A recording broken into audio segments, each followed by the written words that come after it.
ولا تدع من دون الله ما لا ينفعك ولا يضرك فإن فعلت فإنك إذا من الظالمين وإن يمسسك الله بضر فلا كاشف له إلا هو وإن يردك بخير فلا راد لفضله يصيب به من يشاء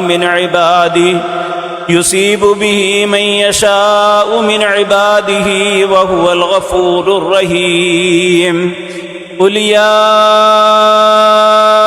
أيها الناس قد جاءكم الحق من ربكم فمن اهتدى فإنما يهتدي لنفسه ومن ضل فإنما يضل عليها وما أنا عليكم بوكيل واتبع ما يوحى إليك واصبر حتى يحكم الله وهو خير الحاكمين۔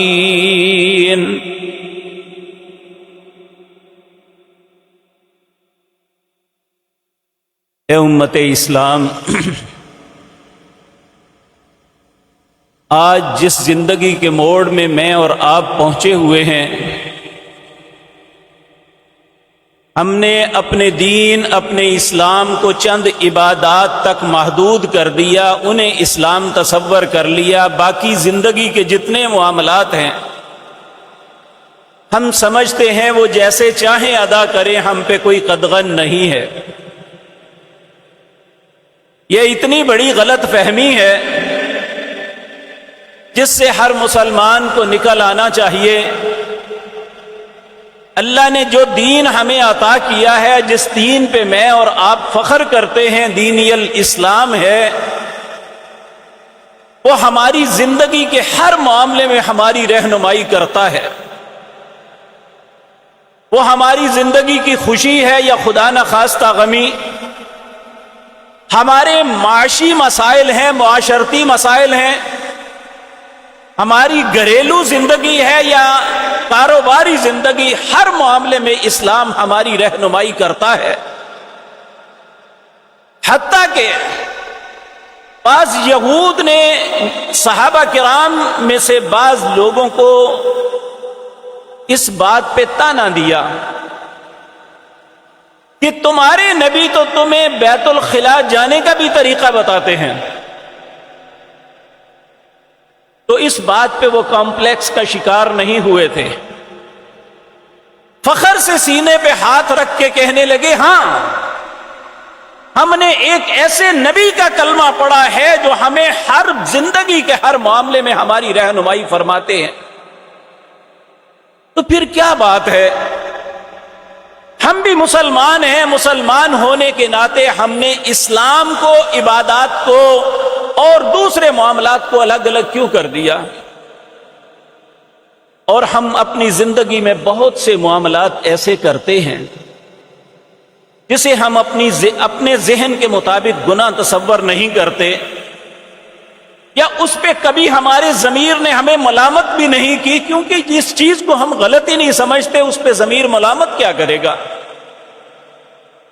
حالانکہ ان معاملات کو کرنے سے اپنے نبی پہ بہتان آتا ہے کہ نعوذ باللہ جو نبی نے کہا وہ غلط تھا، جو میں نے سوچا یا جو ہمارا معاشرہ کرتا ہے وہ ٹھیک ہے۔ یہ اتنی غلط سوچ ہے، کل اللہ کی عدالت میں اگر اس نے اپنے نبی اور ہمیں کھڑا کر کے پوچھ لیا، یہ میرے نبی رسول تھے، ان کی رہنمائی میں نے کی، انہوں نے زندگی گزارنے کا ڈھنگ اور طریقہ تمہیں سکھایا، تم نے انہیں سمجھا ہی نہیں، تو میرا اور آپ کا کیا جواب ہوگا؟ میرے عزیز بھائیو، یہ باتیں ذہن میں رکھ کے ہم آگے چلتے ہیں۔ جس مہینے سے ہم گزر رہے ہیں، یہ اسلامی سن کے اعتبار سے دوسرا مہینہ ہے، پہلا محرم اور دوسرا سفر۔ سفر کا عربی لغت میں معنی ہے خالی ہونا، سفر الیدی خالی ہاتھ، سفر المکان خالی مکان، خالی گھر۔ اسے سفر اس لیے کہتے ہیں کہ جب 3 مسلسل حرمت والے مہینے گزرتے تو عرب لوگ جو جنگ و جدل کے عادی تھے اپنے گھروں سے نکلتے لڑائیوں کے لیے، تاجر تجارت کے لیے نکلتے، راہزنیوں کے لیے نکلتے، گھر خالی ہو جاتے. اس لیے اس مہینے کا نام سفر رکھا گیا. اور چونکہ اس میں قتل و غارت گری، ٹوٹ مار 3 مہینوں کے جو رکے ہوتے تو بہت کرتے، اس لیے اسے منحوس تصور کیا جاتا ہے کہ جب بھی یہ مہینہ آتا ہے بہت سے لوگ قتل ہو جاتے ہیں، بہت سی مصیبتیں ٹوٹتی ہیں، اس لیے یہ منحوس مہینہ ہے. اور بدقسمتی سے امت اسلام کے اندر بھی آج بھی اسے منحوس تصور کیا جاتا ہے، جبکہ انسان کے اعمال کی وجہ سے نحوست نہیں، یعنی انسان کی اپنی نحوست یا اس کے اپنے اعمال کی نحوست تو ہو سکتی ہے، لیکن اس وقت یا اس مہینے یا اس جگہ کی نحوست نہیں ہوتی. نبی کریم صلی اللہ علیہ وسلم سے اس معاملے میں پوچھا گیا اور آپ نے ہماری رہنمائی کی. اس سے پہلے میں نے جو آیات آپ کے سامنے پڑھی ہے اس کا ترجمہ آپ کو عرض کر دوں تاکہ ایک مسلمان کی حیثیت سے ہمیں پتہ چل جائے کہ ہمارا عقیدہ کیا ہونا چاہیے. یہ سورۃ یونس ہے، 11واں پارہ ہے، اس کی آخری آیات ہیں. اللہ رب العزت ہر انسان کو، خصوصاً اہل ایمان کو یہ بات فرما رہے ہیں وَلَا تَدْعُوا مِن دُونِ اللَّهِ، اللہ کے علاوہ کسی اور کو نہ پکارنا. کیوں؟ لَا يَنفَعُكَ وَلَا يَضُرُّكَ، اللہ کے علاوہ نہ تمہارا کوئی نقصان کر سکتا ہے نہ نفع دے سکتا ہے. کسی جگہ کے متعلق، کسی انسان کے متعلق، کسی قوم کے متعلق جب یہ ہمارا عقیدہ ہوگا کہ فلاں بھی نفع یا نقصان کا مالک ہے تو اس کا مطلب یہ ہوگا ہم اللہ کو جھٹلا رہے ہیں. کیونکہ اللہ رب العزت تو ہمیں کہتے ہیں وَلَا تَدْعُوا مَعَ اللَّهِ وَلَا تَدْعُوا مِن دُونِ اللَّهِ، اللہ کے علاوہ کسی کو اس نیت سے نہ پکارنا کہ یہ ہماری مدد کر سکے گا. مَا لَا يَنفَعُكَ وَلَا يَضُرُّكَ، نہ وہ تمہیں نفع دے سکتا ہے اور نہ نقصان کر سکتا ہے. فَإِن فَعَلْتَ، اگر تمہارا عقیدہ یہ بن جائے کہ اللہ کے علاوہ غیر بھی کچھ کر سکتے ہیں، فَإِن فَعَلْتَ، اگر ایسا ہو جائے تو فَإِنَّكَ إِذًا مِّنَ الظَّالِمِينَ، پھر یاد رکھ لو تم ظالموں میں شامل ہو جاؤ گے. پھر اللہ رب العزت فرماتے ہیں وَإِن يَمْسَسْكَ اللَّهُ بِضُرٍّ فَلَا كَاشِفَ لَهُ إِلَّا هُوَ، اگر اللہ تمہیں کسی مصیبت میں مبتلا کر دے، اللہ کے علاوہ اس مصیبت سے کوئی نہیں نکال سکتا. آپ دیکھیں اس وقت میڈیکل سائنس کتنے عروج پہ ہے کہ میڈیکل سائنس جو ہے دل، گردہ، جگر یہ تبدیل تک کر لیتے ہیں، لیکن تبدیل کرنے کے باوجود زندگی اسے ملتی ہے جسے اللہ چاہتے ہیں، صحت اسے ملتی ہے جسے اللہ چاہتے ہیں. تو اللہ رب العزت فرماتے ہیں یہ بات یقینی ہے وَإِن يَمْسَسْكَ اللَّهُ بِضُرٍّ فَلَا كَاشِفَ لَهُ إِلَّا هُوَ، اگر اللہ تمہیں کسی تکلیف میں مبتلا کر دے تو اس کے علاوہ اس تکلیف سے کوئی نہیں نکال سکتا. وَإِن يُرِدْكَ بِخَيْرٍ فَلَا رَادَّ لِفَضْلِهِ، اگر اللہ تمہیں اپنے فضل، اپنی مہربانی سے نوازنا چاہتا ہے تو اللہ کے فضل اور مہربانی کو کوئی روک نہیں سکتا، اسے مل کے رہے گی. اللہ فرماتے ہیں یصیب بہ من یشاء، اللہ پہنچاتا ہے جس کو چاہتا ہے، من عبادہ، اپنے بندوں میں سے. نہیں ہم سب بندے ہیں، لیکن ملے گا وہی جو اللہ اپنا ارادہ فرما چکا ہے. یہ ہماری مرضی ہے ہم حلال طریقے سے لیں یا حرام طریقے سے، ہم اس سے زائد نہیں لے سکتے جو اللہ ہمارے لیے لکھ چکا ہے. یصیب بہ من یشاء من عبادہ وہو الغفور الرحیم۔ پھر اللہ رب العزت ساری انسانیت کو مخاطب کر کے فرماتے ہیں، اے میرے پاک پیغمبر، قل انہیں فرما دیجئے، ایھا الناس، اے دنیا جہان کے لوگوں، قد جاءکم الحق من ربکم، یہ تمہارے رب کی طرف سے حق تمہارے پاس آ گیا۔ فمن اہتدی فانما یہتدی لنفسہ، جو اس ہدایت کو قبول کر لے گا تو اپنے نفس کو نجات کے لیے ہدایت کو قبول کرتا ہے۔ ومن ضل، جو گمراہی کا رستہ اختیار کرے گا، فانما یضل علیہا، اس گمراہی کا وبال بھی اسی پہ پڑے گا۔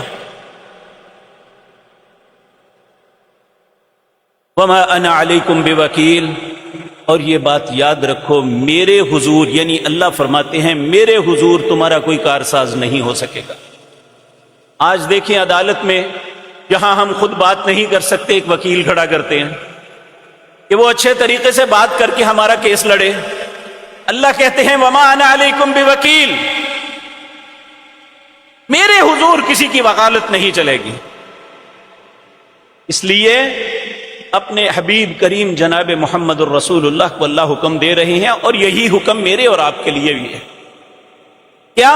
واتبع ما یوحی الیک، آپ اتباع کیجئے اس وحی کی جو آپ کی طرف نازل ہوتی ہے۔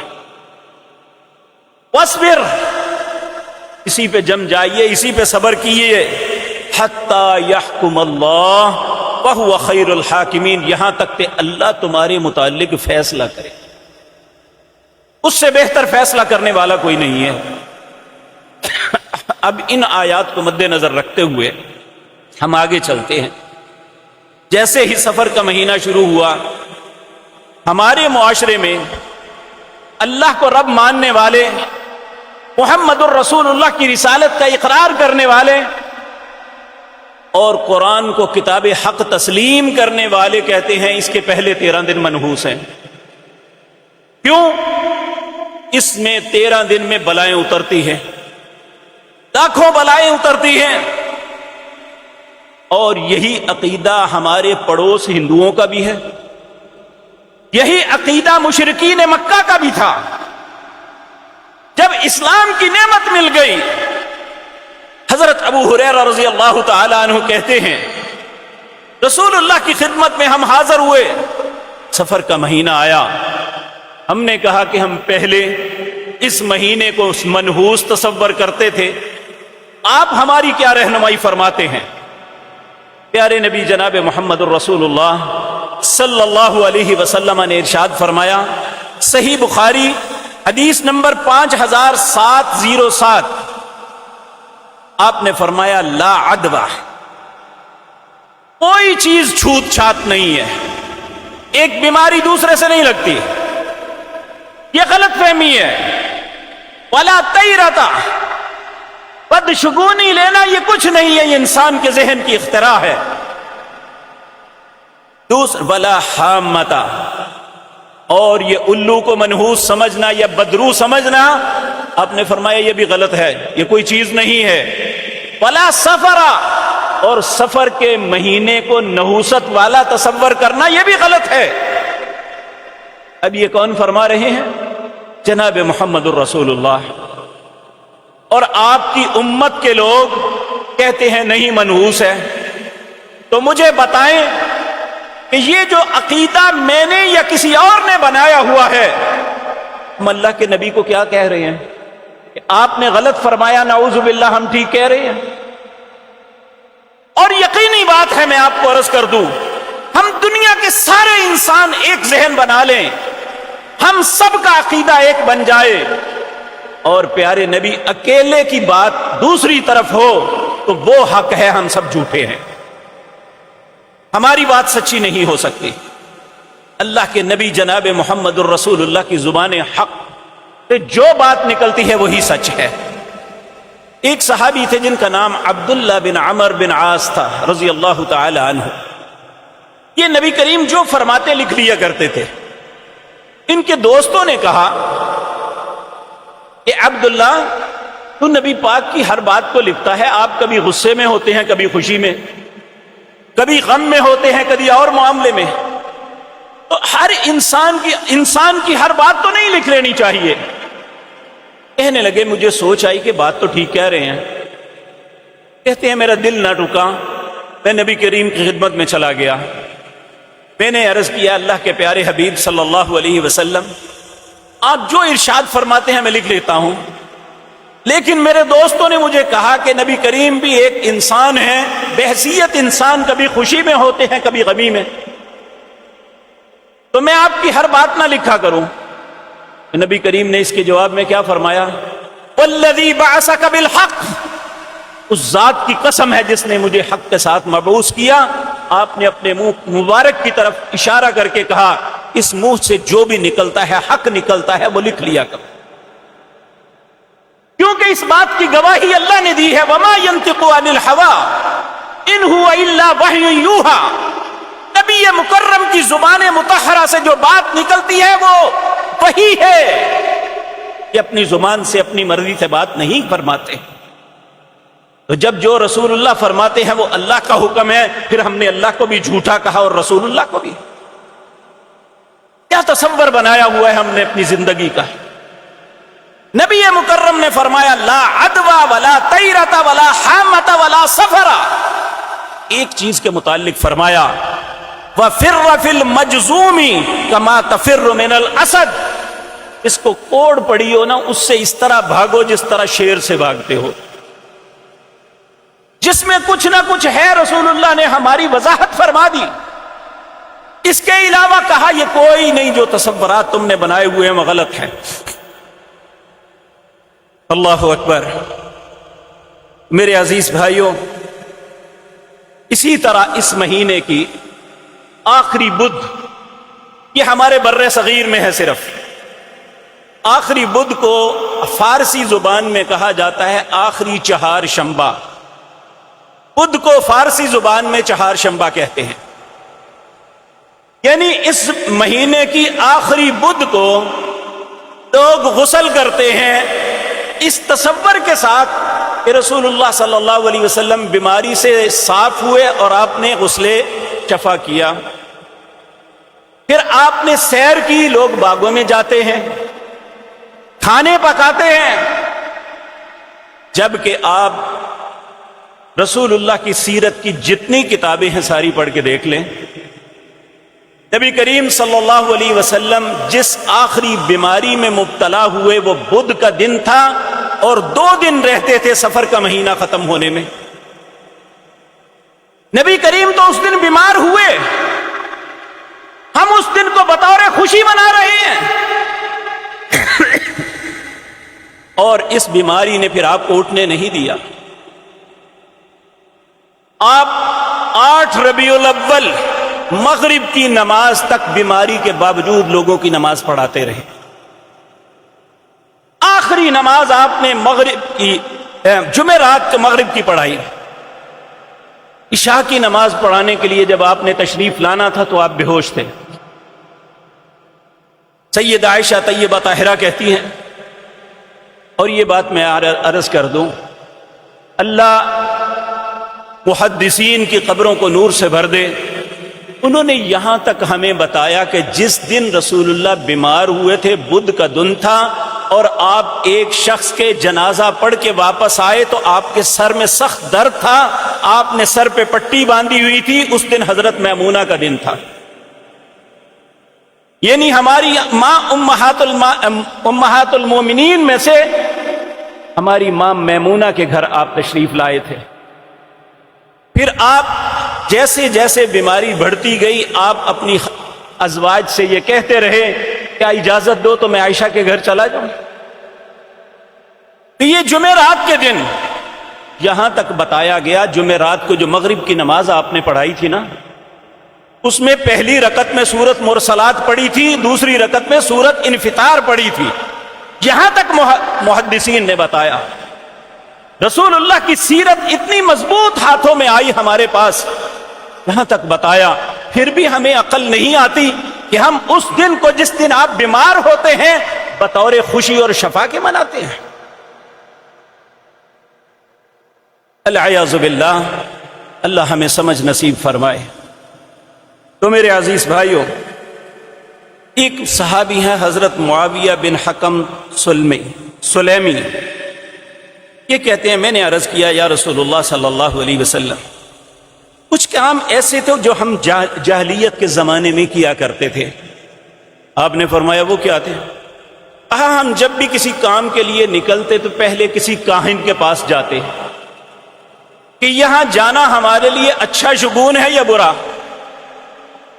اور آپ لوگ یہ بات جانتے ہیں کہ ہندو شادی رکھنی ہو، بچے کا نام رکھنا ہو یا کوئی بھی معاملہ کرنا ہو، اپنے کاہن کے پاس جاتے ہیں کہ کون سا دن کون سا وقت صحیح رہے گا۔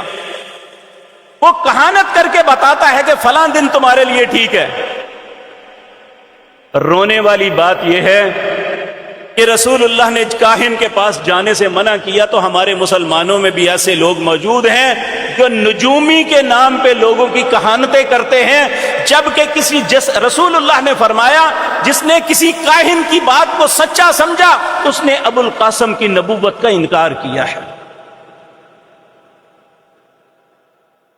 جس نے اس کی بات کو سچ سمجھا اللہ اس کی نماز کو قبول نہیں کریں گے۔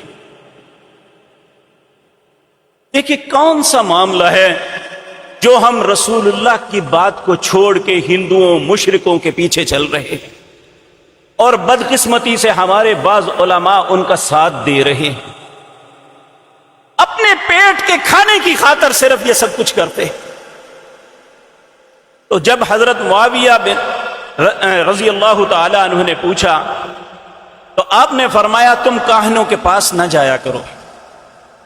میں نے عرض کیا کننا نتطیر، ہم بعض چیزوں کو بدشگونی تصور کرتے ہیں۔ قال رسول اللہ صلی اللہ علیہ وسلم نے ارشاد فرمایا ذاک شیء یجدہ احدکم فی نفسہ، یہ صرف تمہارے دل کی وہم ہے، وگرنہ کوئی بدشگونی نہیں ہے۔ فلا یصدنکم، میں تمہیں منع کرتا ہوں جس چیز میں تمہیں یہ تصور آئے کہ یہ بدشگونی ہے اسے ضرور کرو، اسے کرنا اللہ پہ توکل ہے، نہ کرنا بدشگونی لینا ہے، اور اسلام کے اندر بدشگونی حرام ہے۔ پھر رسول اللہ صلی اللہ علیہ وسلم نے نصیحت فرمائی۔ سیدنا عبداللہ بن عباس رضی اللہ تعالی عنہ اس حدیث کے راوی ہیں، کہتے ہیں نبی مکرم، لمبی حدیث ہے، اس کا یہ درمیان میں چھوٹا سا ٹکڑا ہے، فَاعْلَمْ أَنَّ الْأُمَّةَ لَوْ اجْتَمَعَتْ عَلَىٰ أَن يَنْفَعُوكَ بِشَيْءٍ لَمْ يَنْفَعُوكَ إِلَّا بِشَيْءٍ فَقَدْ كَتَبَهُ اللَّهُ لَكَ۔ یہ بات جان لو، دنیا کے سارے انسان جو پہلے گزر چکے یا بعد میں آنے والے سب جمع ہو جاؤ، سب جمع ہو جائیں الا اس بات پر ان ينفعوك بشيء کہ تمہیں کسی چیز میں نفع دے دیں، لن ينفعوك الا بشيء، تمہیں ذرہ برابر نفع نہیں دے سکتے مگر قد كتبه الله لك، نفع وہی ہوگا جو اللہ نے تیرے مقدر میں لکھ دیا ہے۔ پھر فرمایا فَلَوْ اجْتَمَعُوا عَلَىٰ أَن يَضُرُّوكَ بِشَيْءٍ لَمْ يَضُرُّوكَ إِلَّا بِشَيْءٍ قَدْ كَتَبَ، جوتی پہ قربان ہو جائیں تو آپ کی جوتی کے نیچے آنے والی مٹی بھی ان سے افضل ہے۔ اللہ اکبر۔ ہندو کہتا ہے صبح پہلے گاہک کو ادھار نہیں دینا، ایک مسلمان تاجر بھی یہ کہے تو کیا سوچیں گے ہم؟ مغرب کے بعد ناخن نہ کاٹو، یہ بھی ہمارے علماء کہتے ہیں، ٹیلی ویژن پہ بیٹھ کے کہتے ہیں۔ ناخن کاٹنا فطرت کا حصہ ہے، رسول اللہ نے 10 چیزیں فطرت کا حصہ بتائیں، لبوں کو کاٹنا، ناخن کو کاٹنا، زیر ناف بال کاٹنا، بغلوں کے بال اکھیڑنا، رسول اللہ نے کہا یہ فطرت ہے، ہم کہتے ہیں نحوست ہے۔ رسول اللہ نے سچ کہا یا میں اور آپ سچ کہہ رہے ہیں؟ اگر رسول اللہ نے سچ کہا تو مجھے اپنے رویے کو بدلنا ہوگا، ہمیں اپنے عقیدے کو تبدیل کرنا ہوگا۔ وگرنہ میں جو کر رہا ہوں، جو کہہ رہا ہوں، جو میں نے عقیدہ بنایا ہوا ہے، یہ دراصل اپنے نبی کو جھٹلا رہا ہوں۔ اسی طرح ان نظر بد سے بچنے کے لیے نئی گاڑی لی ہے، نیچے ایک پرانا جوتا لٹکا دو۔ گھوڑے کی نل وہ گھس چکی ہے، اسے اتار کے اس کے نیچے لٹکا دو۔ خوبصورت گھر بنایا ہے، الٹی ہانڈی اس پہ لگا دو۔ رسول اللہ نے فرمایا اپنے گھروں کو قبرستان نہ بناؤ، اقرأوا القرآن، اپنے گھروں میں قرآن پڑھا کرو اور نماز کا کچھ حصہ لے کے آؤ، تمہارے گھروں کی نحوست ختم ہو جائے گی۔ تو ہم ہانڈیوں میں یہ چیزیں ڈھونڈ رہے ہیں، گھوڑے کے نل میں یہ ڈھونڈ رہے ہیں، ٹوٹے ہوئے جوتے میں خوش بختی ڈھونڈ رہے ہیں۔ خوش بختی وہاں ملے گی جہاں اللہ کے رسول نے ہمیں فرمایا صلی اللہ علیہ وسلم۔ اللہ اکبر۔ نبی کریم صلی اللہ علیہ وسلم سے حضرت عبداللہ بن عمر رضی اللہ تعالی عنہما روایت کرتے ہیں، آپ نے فرمایا، رسول اللہ نے فرمایا، ہم آپ کے سامنے نحوست کی باتوں کا تذکرہ کر رہے تھے، تو آپ نے فرمایا ان کان الشوم فی شیء ففی الدار والمرأة والفرس، اگر نحوست ہوتی تو تین چیزوں میں ہوتی، گھر میں، عورت میں اور سواری گھوڑے میں۔ آپ نے فرمایا لیکن یہ بھی تینوں باتیں غلط ہیں، ان میں کوئی نحوست نہیں ہے۔ اور یاد رکھیں ایک بات، ہمیشہ جو اہل کفر تھے نا، انہوں نے انبیاء اور اہل ایمان کو منحوس کہا تھا۔ آج ہم بڑی آسانی سے دوسرے کو کہتے ہیں تو بڑا ہی منحوس ہیں۔ کس نے ہمیں بتایا جی یہ منحوس ہے؟ منحوس کا معنی ہے کہ یہ وہ شخص ہے جسے اپنی ذات کو بھی اس کا نقصان ہے اور دوسرے کے لیے بھی نقصان دہ ہے، یہ ہے نحوست۔ تو اللہ رب العزت نے قرآن کریم کے اندر حضرت موسیٰ علیہ السلام کے متعلق فرعون اور آل فرعون نے انہیں کہا کہ اے موسیٰ تم اور تیری قوم منحوس ہے، تمہاری وجہ سے ہمیں تکلیفیں آتی ہیں۔ سورۃ یاسین کے اندر نبیوں کا تذکرہ ہے، وَضَرَبَ اللَّهُ مَثَلًا فَاضْرِبْ لَهُمْ، اللہ رب العزت فرماتے ہیں مثال بیان کرو ان کے سامنے کہ ہم نے ایک بستی میں 2 رسول بھیجے، جب انہوں نے انہیں جھٹلا دیا فَعَزَّزْنَا بِثَالِثٍ، میں نے تیسرا رسول بھی بھیج دیا، فَقَالُوا إِنَّا إِلَيْكُمْ مُرْسَلُونَ، انہوں نے کہا ہم اللہ کی طرف سے بھیجے گئے ہیں۔ آگے سے قوم نے پتہ کیا کہا تھا؟ قَالُوا إِنَّا تَطَيَّرْنَا بِكُمْ لَئِن لَّمْ تَنْتَهُوا لَنَرْجُمَنَّكُمْ وَلَيَمَسَّنَّكُمْ مِنَّا عَذَابٌ أَلِيمٌ، ہم سمجھتے ہو تم منحوس ہو، اگر تم نے اپنی بات کو نہ بدلا، خاموش نہ ہوئے، ہمیں یہ دعوت دینا بند نہ کی تو پتھر مار مار کے مار دیں گے۔ آگے سے اللہ نے کیا جواب دیا؟ قَالُوا طَائِرُكُمْ مَعَكُمْ، تمہاری نحوست تمہارے ساتھ ہے، تمہارا کردار نحوست ہے، تمہارا عقیدہ نحوست ہے، تمہارے برے اعمال نحوست ہیں، اللہ اور اسی رسول کی مخالفت نحوست ہے، میرے نبی یا اہل ایمان نحوست نہیں ہے۔ یہ باتیں تو اللہ کے نبیوں کے متعلق انہوں نے کہی۔ اللہ اکبر۔ اسی طرح ایک نبی نے کہا یا قوم لم تستعجلون بالسیئۃ قبل الحسنۃ لولا تستغفرون اللہ لعلکم ترحمون۔ اب نبی نے کتنی خوبصورت بات کی، اس کے جواب میں قوم کیا کہہ رہی ہے؟ نبی نے کہا یا قوم، اے میری قوم، لم تستعجلون بالسیئۃ، تم برائی کے لیے تو بڑی جلدی کرتے ہو، قبل الحسنۃ، نیکی میں تم جلدی نہیں کرتے، لولا تستغفرون اللہ، کیوں نہیں اللہ سے استغفار کر لیتے تاکہ اللہ تم پہ رحم کر دے؟ کیا اس میں کوئی بری بات ہے؟ کوئی گالی نکالی قوم کو؟ کہا برائی نہ کرو نیکی کرو، برائی میں تو بڑی جلدی کرتے ہو، نیکی کے معاملے میں سوچ میں پڑ جاتے ہو۔ تو قوم کیا کہتی ہے؟ قالوا طیرنا بک وبمن معک استغفر اللہ ربی من کل ذنب واتوب، کہنے لگے تم بھی منحوس ہو، تیرے ساتھی بھی منحوس ہیں۔ قال، اس نبی نے کہا قال طائرکم عند اللہ، تم تو وہ ہے جن کی نحوست اللہ کی طرف سے ہے تم پر، بل انتم قوم تفتنون، بلکہ تم فتنہ پرور قوم ہو۔ اس لیے میرے عزیز بھائیو، نحوست وہ ہے جسے اللہ اور اس کے رسول نحوست کہتے ہیں۔ وہ کیا ہے؟ نبی کریم صلی اللہ علیہ وسلم نے فرمایا، ایک شخص پہ صبح ہوتی ہے، وہ اٹھتا نہیں ہے فجر کی نماز کے لیے، سورج طلوع ہو جاتا ہے،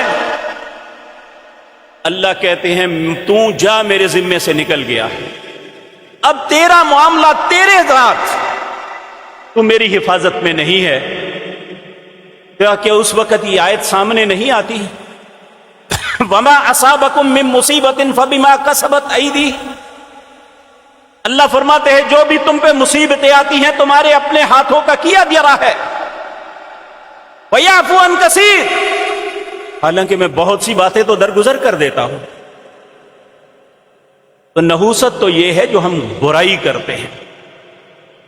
آپ کبھی اس بات کا تجربہ زندگی میں کر کے دیکھ لیں، خدا نہ خواستہ غلطی ہو جائے نا، تو خود ہی اپنے آئینے کے سامنے کھڑے ہونا، آپ کو اپنے چہرے پہ ایک کراہت نظر آئے گی۔ وہی چہرہ جو بڑا خوبصورت آپ کو لگتا ہے، اس میں ایک اداسی، ایک ملامت نظر آئے گی آپ کو، یہ آپ کے ضمیر کی آواز ہوگی۔ یہ نحوست ہے جو ہم برائی کر کے کرتے ہیں۔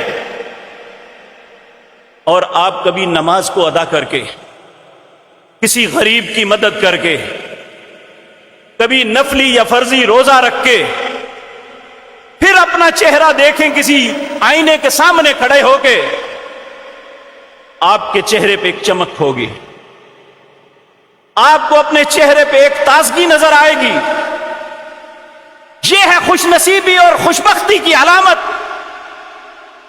اگر بدشگونی، اگر نحوست کو دیکھنا ہے تو اپنے گناہوں کو دیکھ لے، اگر خوش نصیبی خوشبختی کو دیکھنا ہے تو اپنے نیک اعمال کو دیکھ لیں۔ دیکھیں ہم اپنی زندگی میں کتنے لوگوں کو دیکھتے ہیں، وہ شخص، اس کی روح قبض ہو چکی ہے، اس کی میت پڑی ہوئی ہے، اور سارے لوگ دیکھتے کہ کہتے ہیں کیسے سکون سے سویا ہوا ہے، اس کے چہرے پہ بھی مسکراہٹ ہے۔ یہ اس کی زندگی کی مسکراہٹ ہے۔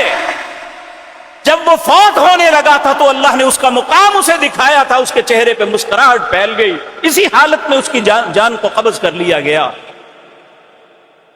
اور ہم ایسے لوگوں کو بھی دیکھتے ہیں کہ فوت ہوتے ہیں، جیسے جیسے وقت گزرتا ہے ان کا چہرہ بگڑتا چلا جاتا ہے۔ یہ ہے وہ نحوست جو زندگی بھر وہ کرتا رہا، اس کے چہرے پہ پھٹکار کی صورت میں پڑ گئی۔ تو نحوست یہ نہیں ہے کہ ہم کسی مہینے کو منحوس تصور کر لیں، کسی عمل کو منحوس تصور کر لیں۔ اگر نحوست کے متعلق میں نے اور آپ نے سوچنا ہے تو وہ ہمارے گناہ ہیں جو ہمیں ذاتی طور پہ نقصان دیتے ہیں اور دوسرے کو بھی۔ رسول اللہ صلی اللہ علیہ وسلم کا ایک فرمان عرض کر دوں، ہم روزانہ 5 مرتبہ اذان کی آواز سنتے ہیں، اس میں مؤذن 2 دفعہ یہ کہتا ہے حی علی الفلاح، حی علی الفلاح، لوگو تمہاری کامیابی، تمہاری فلاح اس میں ہے کہ آ جاؤ اللہ کے گھر میں۔ نبی مکرم صلی اللہ علیہ وسلم نے فرمایا، جو فلاح کی دعا کو، فلاح کی دعوت کو قبول نہیں کرتا، نہ اسے فلاح ملے گی نہ اس سے کسی کو فلاح ملے گی۔ یعنی وہ ایسی میت ہے جو اللہ کی دعوت کو قبول نہیں کرتی، اللہ کے گھر میں آ کے اس کے ساتھ ملاقات پہ آمادہ نہیں ہوتی، نہ اس کی ذات کو اس کا فائدہ ہے نہ لوگوں کو اس کا کوئی فائدہ ہے۔ وہ ایک عضو معطل ہے، العیاذ باللہ۔ اللہ ہم سب کو اپنی پناہ میں رکھے۔ میرے عزیز بھائیوں، نحوست یہ ہے جس کا اظہار رسول اللہ صلی اللہ علیہ وسلم نے ان کلمات کے ساتھ فرمایا۔ ہم اپنے آپ کا محاسبہ کریں ان باتوں کی طرف۔ آپ نے فرمایا، حضرت عبداللہ بن عباس رضی اللہ تعالی عنہ، یہ نبی کریم کے چچا زاد بھائی، حضرت عباس نبی کریم کے چچا ہیں، عبداللہ بن عباس یہ رسول اللہ کے چچا کے بیٹے ہیں۔ یہ وہ شخصیت ہیں جنہیں رسول اللہ نے دعا کی تھی، اللہ انہیں قرآن کا فہم عطا فرما دے۔ آج دنیا کا کوئی بھی مفسر جب قرآن کی کسی آیت کی تفسیر کرنا چاہتا ہے تو سیدنا عبداللہ کو دیکھتا ہے انہوں نے کیا فرمایا اس معاملے۔ اللہ نے انہیں قرآن کا فہم دیا تھا۔ یہ فرماتے ہیں، رسول اللہ نے فرمایا یہ نحوست کی باتیں ہیں۔ آپ نے فرمایا، ما ظہر الغلول فی قوم قط الا القی فی قلوب الرعب۔ جس قوم کے اندر مال غنیمت کو چوری کرنے کا رواج عام ہو جائے، اس زمانے میں مال غنیمت یعنی حکومتی مال وہ ہوتا تھا جو جنگوں نے حاصل ہوتا ہے۔ آج حکومتی خزانوں میں وہ مال ہے جو ہمارے ٹیکسوں سے لیا جاتا ہے۔ جس قوم کے اندر اس مال کو چوری کرنے کی عادت پڑ جائے، وہ حکمران کرے، وہ بیوروکریسی کرے، وہ کوئی بہانے ہیلے کے ساتھ کرے، یا قوم کے مال کو باپ کا مال سمجھ کے ضائع کرنے کی کوشش کرے، پیارے نبی جناب محمد الرسول اللہ نے فرمایا، جس قوم میں مال غنیمت چوری کرنا رائج ہو جائے، اللہ تعالیٰ ان کے دلوں میں دشمن کا رعب اور ہیبت ڈال دیتا ہے۔ یہ ہے نحوست۔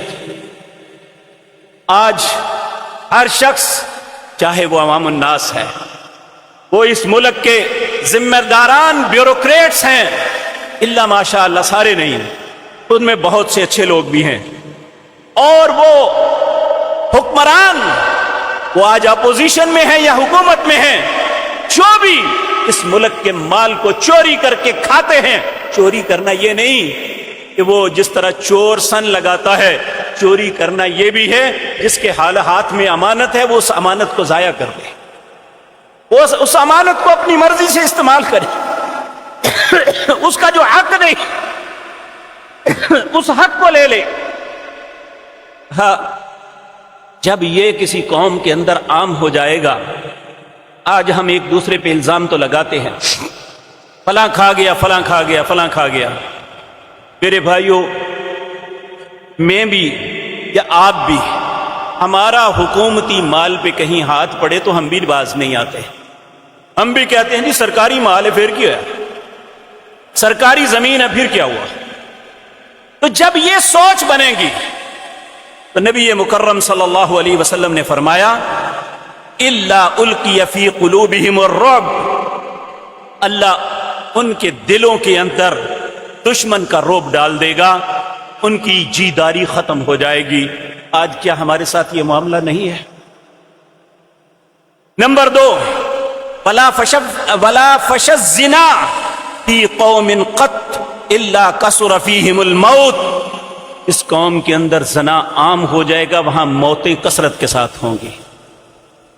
آج نوجوان موتیں ایکسیڈنٹ میں، ہارٹ اٹیک سے، مختلف بیماریوں، کینسر سے، ہسپتال بڑے پڑے ہیں، ہر خاندان میں ایسی ایسی آفتیں نازل ہو رہی ہیں، العیاذ باللہ۔ اللہ ہم سب کو اپنی پناہ میں رکھے۔ جس قوم میں زنا عام ہو جائے گا، ان کے اموات کی بھی کثرت ہو جائے گی، نہ بچہ نہ جوان نہ بوڑھا، کوئی تخصیص نہیں ہوگی، کثرت کے ساتھ موتیں ہوں گی۔ یہ ہے نحوست۔ پھر نبی کریم صلی اللہ علیہ وسلم نے تیسری بات یہ فرمائی، وَلَا نَقَصَ قَوْمُ الْمِكْيَالَ وَالْمِيزَانِ إِلَّا قُطِعَ عَنْهُمُ الرِّزْقُ۔ جس قوم میں ناپ تول کے اندر کمی پیشی ہونا لازمی حصہ بن جائے گا، اللہ ان کے رزق کو روک لے گا۔ سمجھتے یہ ہیں کہ کم دے کے شاید زیادہ کما رہے ہیں، لیکن حقیقت یہ ہے اس رزق سے اللہ برکت اٹھا لیتے ہیں۔ کیا آج ہر گھر کا رونا نہیں بنا ہوا؟ یہ رزق کی تنگی کا شکار ہر شخص نہیں بنا ہوا؟ تو اپنی نحوست کو تو منع کر دیں، لوگوں کو چیز پوری دیں، تو اللہ یہ مصیبت ٹال دے گا۔ پھر فرمایا وَلَا حَكَمَ قَوْمٌ بِغَيْرِ الْحَقِّ إِلَّا فَشَا فِيهِمُ الدَّمَ، جو قوم فیصلہ حق کے ساتھ نہیں کرے گی، قاضی پیسے لے کے فیصلہ کرے گا، مقتول کو قتل کا بدلہ نہیں دیا جائے گا، مظلوم کو اس کی مظلومیت کا بدلہ نہیں دیا جائے گا، اللہ کے نبی جناب محمد الرسول اللہ صلی اللہ علیہ وسلم نے فرمایا پھر قتل عام ہو جائے گا، خون بہے گا، کوئی شخص اسے روک نہیں سکتا جب تک ہم اپنے کردار کو نہیں روکیں گے۔ ہم فیصلہ رشتہ داری کی بنیاد پہ، طاقت کی بنیاد پہ اور دوسرے کی سفارش کی بنیاد پہ کرتے رہیں گے تو یہ قتل و غارت گری رہے گی، یہ خون روزی ہوتی رہے گی۔ اور آخری بات آپ نے فرمائی جو قوم وعدہ خلافی کرتا ہے، جو قوم وعدہ خلافی کرتی ہے، آج کون سی کوئی تاجر، کوئی بیوروکریٹ، کوئی بھی زندگی کی کسی بھی اکائی میں بیٹھا ہوا شخص، کیا اس کے دل میں ہے کہ جو وعدہ میں کر چکا ہوں اس کو پورا کر دوں؟ جو شخص کسی کے پاس کام کے لیے جاتا ہے وہ یہی کہتا ہے آئندہ آنا جی، کیا وہ پیسے دے یا وہ سفارش لائے، تو اس کا نتیجہ کیا نکلے گا؟ نبی کریم صلی اللہ علیہ وسلم نے فرمایا اللہ تعالیٰ ان پہ دشمنوں کو مسلط کر دے گا۔ اور آپ دیکھ لیں، چاہے آج کی حکومت ہے یہ پہلی تھی، کیا ان کے دل میں کوئی بھی دوستی کا جذبہ ہے؟ کتنے لوگ ہیں جنہوں نے اپنے مختلف یوٹیلیٹیز بل کی وجہ سے خودکشیاں کر لی؟ کیا کسی کے دل میں ترس آیا ہے؟ کتنے بھائی ہیں یہاں ہمارے شہر میں ایک بہت بڑا سانحہ ہوا کہ دو بھائی ایک مکان میں رہتے تھے، بل زیادہ آگے آپس میں الجھ پڑے، ایک بھائی نے دوسرے کو قتل کر دیا۔ کیا کسی کے سر پہ جون بھی رینگی ہے؟ کیا کسی کے دل میں ترس آیا ہے؟ کتنے لوگ ہیں جو اپنے بچے، بل بلاتے بچے جن کے منہ میں نوالا نہیں لیکن وہ رو رہے ہیں بجلی کے بلوں کے لیے، سوئی گیس کے بلوں کے لیے۔ میرے بھائیو، اس میں کوئی شک نہیں کہ ہم پہ غلیظ اور گندے لوگ مسلط ہیں، لیکن ہم بھی تو اپنے کردار کا جائزہ لینا، ہم کیا ہیں؟ اللہ اکبر۔ میرے عزیز بھائیو، میں پھر عرض کر دوں کہ اللہ رب العزت اور اس کے پیارے حبیب صلی اللہ علیہ وسلم نے جو عقائد اور نظریات ہم نے نحوست کے بنائے ہوئے ہیں ان کا رد فرمایا، اور جن چیزوں میں نحوست ہے اس کا تذکرہ کر دیا۔ اللہ سے دعا ہے اللہ ہم سب کو سمجھنے کی توفیق عطا فرمائے۔ جن کاموں میں نحوست کا بتایا گیا اللہ ہمیں ان سے بچا لے، تاکہ جن اذیتوں اور تکلیفوں میں میں اور آپ مبتلا ہیں اللہ ہمیں ان مصیبتوں اور تکلیفوں سے نکال لے۔ اقول قولی ھذا واستغفر اللہ۔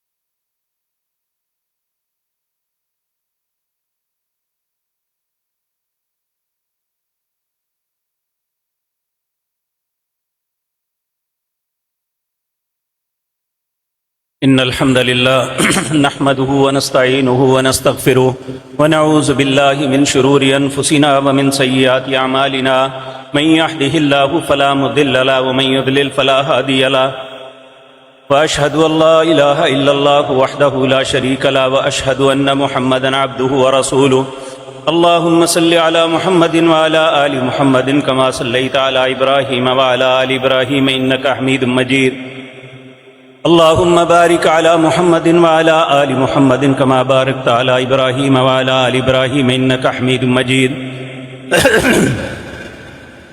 حضرات محترم، یہ محمد اویس محمد طاہر صاحب کے والد اور ہمارے یہ جمعے کے مؤذن جو ہیں شعیب بھائی، ان کے سسر عبد الرحمن کھوکھر صاحب قضاء الہی سے وفات پا گئے ہیں، ان کی میت آ گئی ہے، انشاءاللہ جمعے کی نماز کے بعد ان کی نماز جنازہ پڑھیں گے۔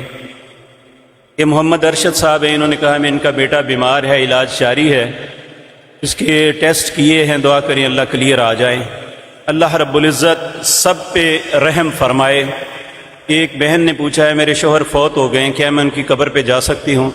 ہاں، کبھی کبھار چلے جائیں تو کوئی حرج نہیں، لیکن شرط یہ ہے کہ آپ وہاں جا کے کبھی بھی کوئی جاہلیت کا کام کریں گے تو پھر آپ کا جانا حرام ٹھہرے گا۔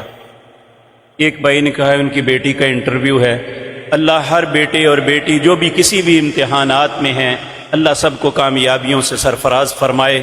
اللہ ہمیں ہماری اولادوں کو دنیا اور آخرت کی کامیابیاں نصیب فرمائے۔ ایک بھائی نے کہا ہے کہ ہم 2 پارٹنر ہیں، کاروبار کی وجہ سے کافی پریشان مقروض ہو چکے ہیں۔ نبی کریم صلی اللہ علیہ وسلم آپ ایک مرتبہ مسجد میں آئے تھے، حضرت ابو بکرہ اپنے دونوں ٹانگوں میں اپنا سر دے کے بیٹھے ہوئے تھے، تو آپ نے بڑے پریشان ہو کے دیکھا کہ اس وقت نماز کا بھی وقت نہیں، یہ کون شخص بیٹھا ہوا ہے؟ جا کے دیکھا تو وہ پریشانی میں بیٹھے ہوئے تھے۔ پوچھا ابو بکرہ کیا معاملہ ہے؟ انہوں نے کہا یا رسول اللہ میں بڑا سخت پریشان ہوں، مقروض ہوں، لیکن قرض کی ادائیگی کے لیے کوئی رستہ نہیں۔ آپ نے فرمایا میں تمہیں ایسے کلمات نہ سکھاؤں، تم ان کلمات کے ساتھ اللہ سے دعا کرو، اللہ رب العزت تمہیں ضرور اس مصیبت سے نجات دے دے گا۔ انہوں نے کہا ہاں یا رسول اللہ مجھے سکھلائیے۔ تو نبی کریم صلی اللہ علیہ وسلم نے انہیں کہا کہ تم اللہ سے یہ کہو اللہم انا نعوذ بک من الہم والحزن والعجز والکسل والجبن والبخل وضلع الدین وغلبۃ الرجال۔